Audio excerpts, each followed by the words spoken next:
Hello વિદ્યાર્થી મિત્રો, તો કોન્સ્ટેબલના વિદ્યાર્થીઓ માટે જે 30 માર્કનું બંધારણ છે એ 30 માર્કના બંધારણની અંદર છે આપણે 1 મિનિટની અંદર 4 અનુચ્છેદની ચર્ચા કરવાના છીએ. તો ધ્યાનથી સાંભળજો અને વિડીયોને શેર કરજો.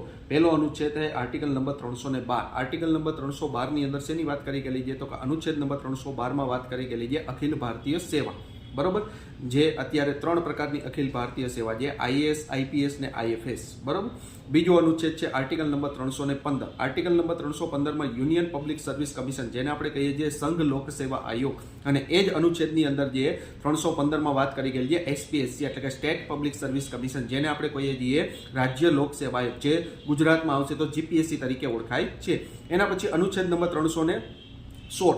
અનુચ્છેદ નંબર 316 ની અંદર વાત કરી ગયેલી છે યુપીએસસીના સભ્યોની નિમણૂક છે રાષ્ટ્રપતિ દ્વારા કરવામાં આવે છે, જેનું બંધારણ હોય છે, જેનું બોડીનું સ્ટ્રક્ચર હોય છે 9 થી 11 સભ્યોનું બની ગયેલું હોય છે, અધ્યક્ષ સહિત. અને આર્ટિકલ નંબર જે 323, જેની અંદર વાત કરી ગયેલી કે યુપીએસસીનો રિપોર્ટ છે એ સંસદમાં રાષ્ટ્રપતિ દ્વારા રજૂ કરવામાં આવે છે. તો વધુ વિડીયોને શેર કરજો. નવી માહિતી સાથે આપણે જોડાઈ ગયેલા રહેજો. જય હિન્દ, જય ભારત.